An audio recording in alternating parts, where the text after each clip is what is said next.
Hey, what is going on, ladies and the gentlemen? My name is Quarbit, and I will be your host today for Hearts of Iron 4. Today, very simply, we're going to be doing a little bit of Canada stuff here, just as my own little attempt to do it slightly faster than Torior did. Now, I do have to hand it to him. He did like a really good job for his Annex America challenges Canada, because he went into it not having tried this 600 times, probably. At least that's not the impression I got. So for a first time try, he did really well. But today we're going to be changing the strategy and perhaps making it possible to do it without Order 66 and, you know, without Mexico and without Germany, just by ourselves. And that's it. You know, Iron Man, historically, you can do whatever you want, even Elite if you really want to go that far, because it's not going to change really anything that we do here. Not drastically, anyway. So, it's gonna be a little bit of a wild ride, but I'll sort of teach you how to go through the whole thing. Here we go. Well, I guess with every single, you know, Hearts of Iron 4 game, you might want to get rid of your army at the beginning for your army experience. However, not this time. Not this time. Because what you're gonna want to do is actually keep your starting infantry and your starting cavalry. Now, we're actually going to split them into two different things, and that's kind of for a very good reason. Yeah, let's just train them separately. Nothing too special with that. It's probably going to be patriation. That's just how it always starts off. Our military factories, we don't need the tanks, obviously. We're going to bring one of those guys, and maybe a bit of support equipment, but very much mostly the guns up top here. As for our research, we can go with the basics, get some engineering, get some... I don't know about construction, if that really matters or not, so... Instead, we'll change our doctrine to mobile warfare, so that we get more, you know, division speed. It's kind of really important to this plan. Next, we'll just start building a whole bunch of military factories. That's literally all you want to start building, that's it. As for resources over here, it doesn't really matter if you import these or not, because I don't even remember if this gets done in time, so... I guess we'll find out. Okay, with that out of the way, I think we can just hit unpause. Actually, I think I will just import one from the US. We might need those guns.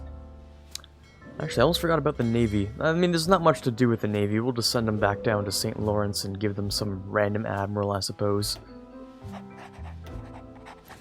As well as with our armies here, we'll give you to this guy. And we'll give... I'll give this guy to the horses. Of course, we'll use Charles Fulkes as our field marshal. And he's going to have a couple of traits, actually, once we get the points. I'll show you those later, then. So while we're just waiting for things to happen at all, I guess I should sort of tell you the plan. Now, if you do the whole swap to, you know, swap to fascist and become independent thing fast enough, you of course get access to go all the way down here really quickly. So, the one we're gonna go down actually is going to be, it's actually going to be join Germany, because that gives us Pinion the Eagle, which is a lot of forts, rather than Skewer the Eagle, which is entirely useless. Yeah, we also don't need Mexico here, and that would take way too long to be effective. And joining Germany, we can just leave the faction, which we will want to do. I'll show you why once we get there. But yeah, that's kind of how the plan goes. Now, a couple other things that I think we won't be going down, specifically these ones, because adding infrastructure, first of all, to the northwest and northeast of Canada is almost entirely useless.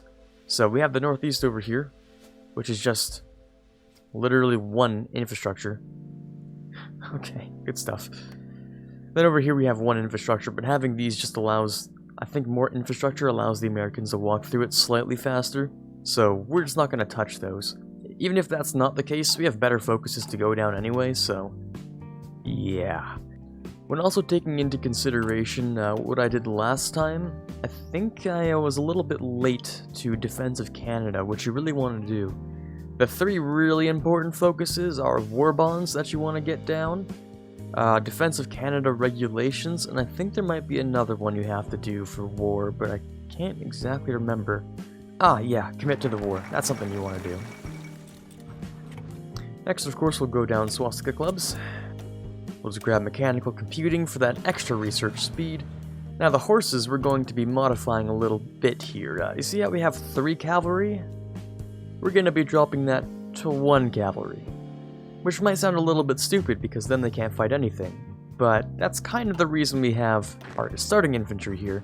Which, although they're not a full 20 width decked out with stuff, they're still 18 width, which is pretty decent. So we're going to be using those guys to, after we've surrounded the Americans, just destroy them pretty much. Maybe radio would be nice. Alright, time for our first, you know, political advisor here. Let's go for... where is he? Ah, yes. R.B. Bennett. Give me that silent workhorse. Beautiful stuff. Now that that's done and over with, let's go over here and find ourselves... We'll start with the political... Actually, we'll start with the political power, so that we can get ourselves the, fascist demagogue over here. Chuck Crate. Now that mobile warfare's done, we could go down the rest of it, but I wouldn't really see much use in that for now. I guess it really does open the options for Blitzkrieg later on so that you can go and invade Europe if you feel so inclined. But it's not super important to go down, so let's figure out something else like...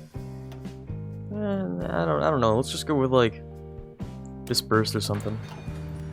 Now that we have our first 5 army experience, we can go down here and drop the cavalry by 1. And then we can just start training up a whole bunch more. We're gonna need quite a few guns, I'm thinking. Yeah. Yeah, we are. Alright, well, we are producing a pretty decent amount, but it's not quite enough, I don't think. For the entire war, we're going to have a little bit of a shortage of infantry equipment, I believe. But there's not much we can really do about that. Let's also go and grab ourselves Chuck Crate here. And, well, we're almost kind of close to being able to get the next one, which will be our military theorist.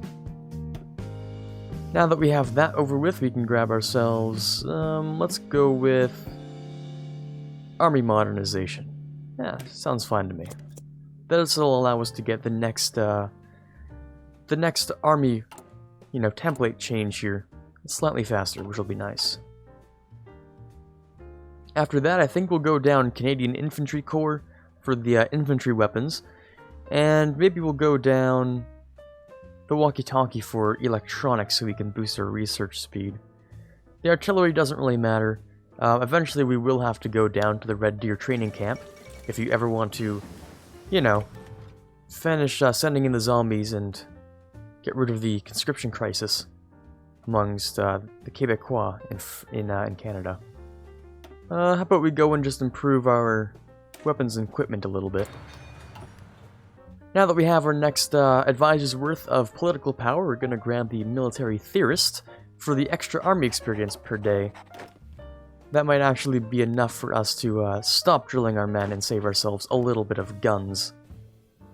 Alright, mechanical computing is done, which is very nice. Once we get the next 100 boost, or, you know, 100% boost here, we can get this in probably about a year-ish, or maybe 200 days or something like that, which will be nice.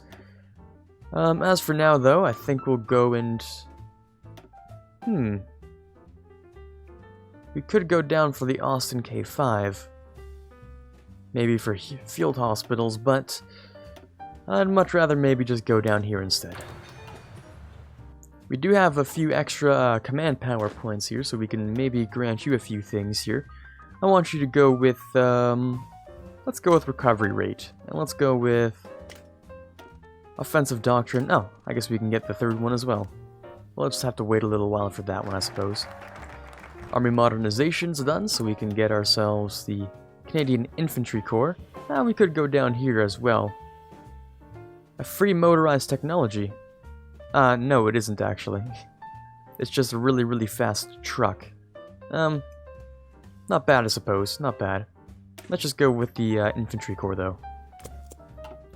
Okay, well now we're starting to get towards that point where we don't want to spend any more of our political power on stuff, because it's going to be a little while, but we'll eventually get Adrien Arcand in here. And, well, it's going to be a little while before we can make ourselves free as well.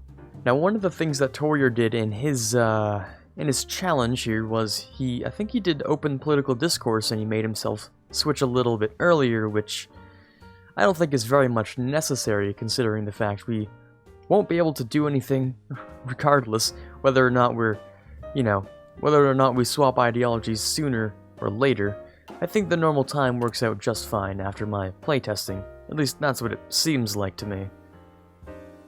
Although it does take a little bit longer, it scales down the closer you get to being able to swap.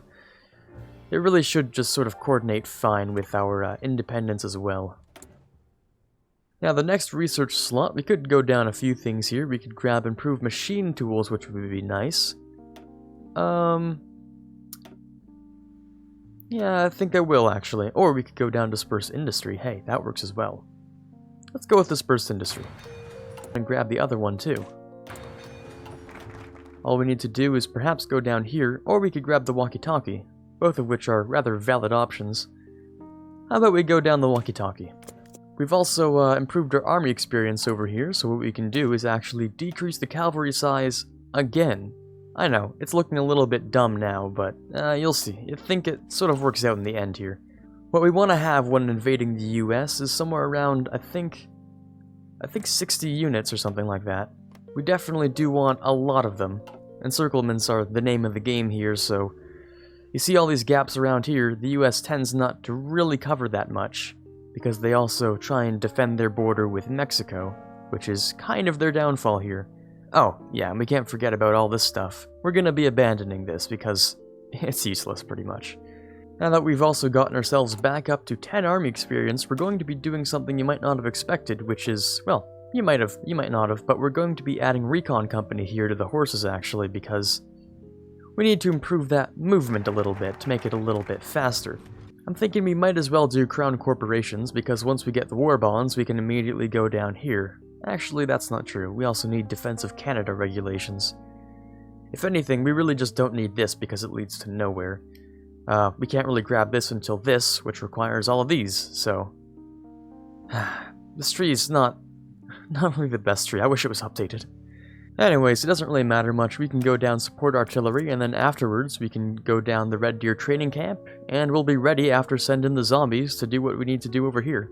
Another thing we could do if we get a little bit more political power than expected in these next few months is we could change over to early mobilization once we have the war support. But that's not super important either. Of course, we want to remember to add ourselves a few things over here, like... I suppose army offense is the thing we want to do, huh? We also have this new technology we can use. Let's go with the computing machine, just because we have that extra research speed on that. 55%, well, we're getting there. I don't expect it should take much longer. But yeah, we're not going to have to do much. All we need to do is, of course, become independent and swap ideologies, and we can support the blue shirts over here. And that's when we really start to get, really start to get started, I guess. Wonder how the rest of my cavalry are doing. They're good enough. I think this is good enough. They're not going to be doing much combat anyway, so we'll leave that at that. Of course, we now have a new national focus to select. How long until we think we'll be here? 79 more. Yeah, it's going to be a little while. We might as well pick another one. Let's go for the Red Deer training camp. Hey, that's not bad at all. Yeah, sure, why not? Alright, just have to wait a few more days until we can swap ideologies, and there we go. We should have no problem having the referendum. There we go. The fascists demand referendum. I am surprised we didn't get the volunteer corps here, or the fascist support, or whatever that thing is that gives you extra manpower, but I suppose it doesn't matter now since it'll just go back down. And now we've sort of become a satellite here. And things have changed slightly, where we now gain slightly less autonomy per day. That's a little bit not as much fun. Maybe I should have waited. It would make this whole thing a little bit faster. Now instead of 60 days, I think it'll take us a little bit more than that. Perhaps 30% more, so maybe 80 days. That's fine. We can just build up our political power at that point instead of taking a focus. So I'm not too concerned about it. The Red Deer training camp is done. The Soviet Union is purging everyone, so, you know, we're just having a fun time here. Next we can go down, we could go down these 3 things, which is nice, but we won't because, well, we could use them maybe later in our campaign if we wanted to do a massive conquest, which is very much possible, if you're wondering. The other thing we might want to do here is, well, we could go down Crown Corporations, but I think I mentioned we're just going to wait a little while first. Alrighty, well, it's going to take a little while longer, so buckle up, strap in, we're going to be waiting here a little while. Now, we might be a little bit ahead of time here, but I think I'll take the Lewis Mark II anyway, because that'll give us a little bit more breakthrough and a little bit more defense and breakthrough on the cavalry. Since we also have enough for an extra army here, well, let's just give him Percival over here. And, I guess we'll set you along the gaps here, actually. There we go, we can raise our autonomy to become free. So we become a unitary Canada, and that's the first step to what we need to do. Let's start off by going down support the blue shirts, because we need a little bit of extra, you know, population, if you know what I'm saying. Well, the next little bit of manpower came in, which is nice, and we have lots of guns and a little bit of support equipment now, which is kind of good. We can start by building up a few more of these guys, because why not? Though I'm guessing we'll kind of cause a few shortages of equipment here, huh? Just a little bit.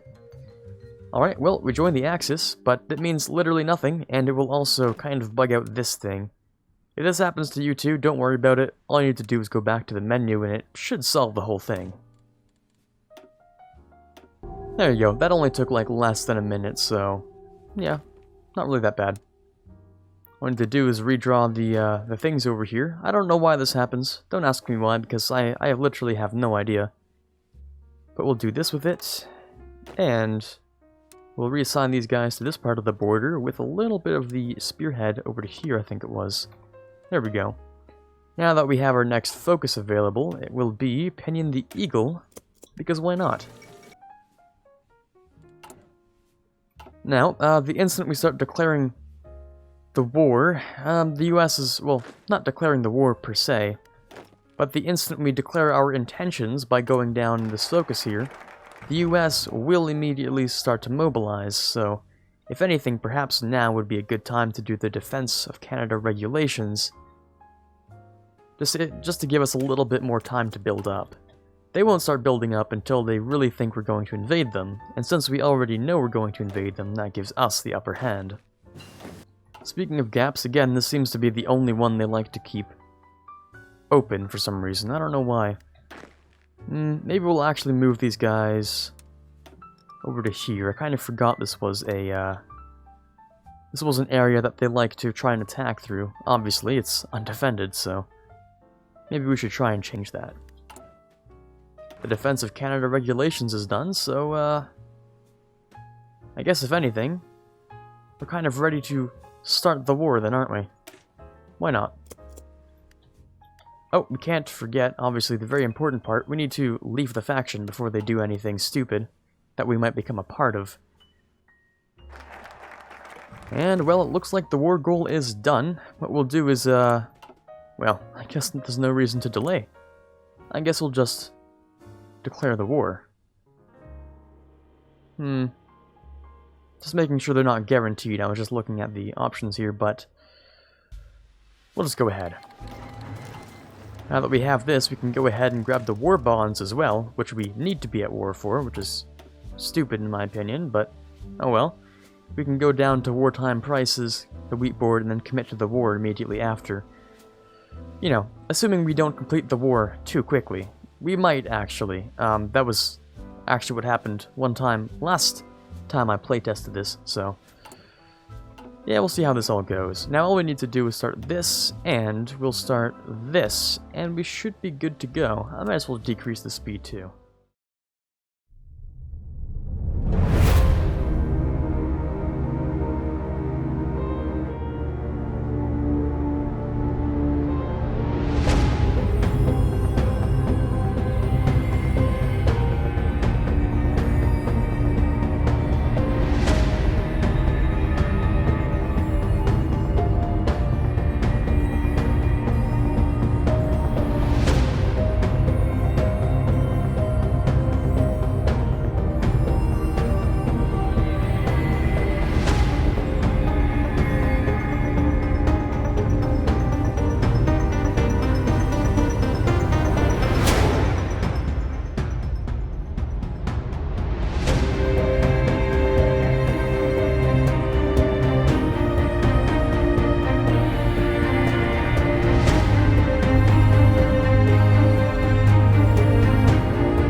So we don't really want to keep going until we get ourselves commit to the war. Now this is probably the best if you want to go for like a multiplayer thing here. I kind of forgot about this guy, by the way. Anyways, if we wanted to go for a multiplayer unitary Canada where you invade the US and you don't have a US player, this is probably the best way you can do it, because you're probably going to have a Britain player, right? So you don't want to include multiple people. You might have a Mexico player, that's up to the discretion of you in Mexico.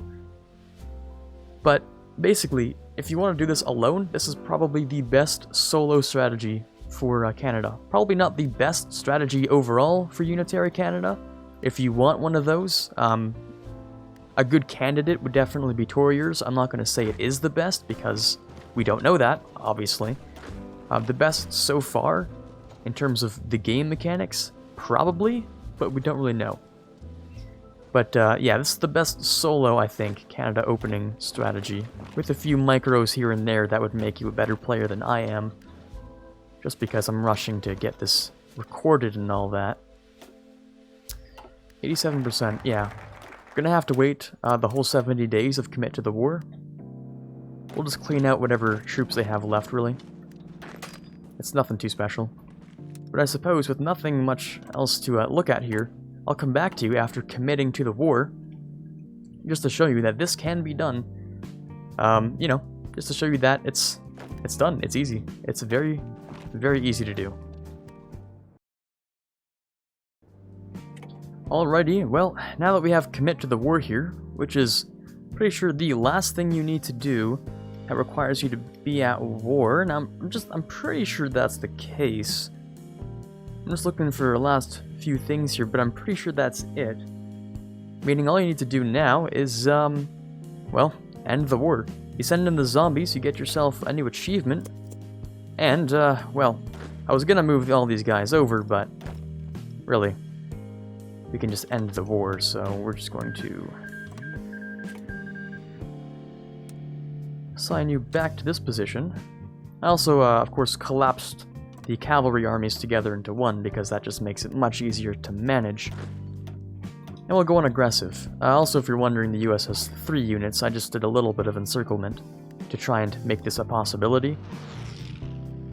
But yeah, there you go. The war is pretty much, give it a few minutes, and it should be pretty close to done. Also, with a few extra guns here, you can start producing whatever you like for the next war you'll be entering in.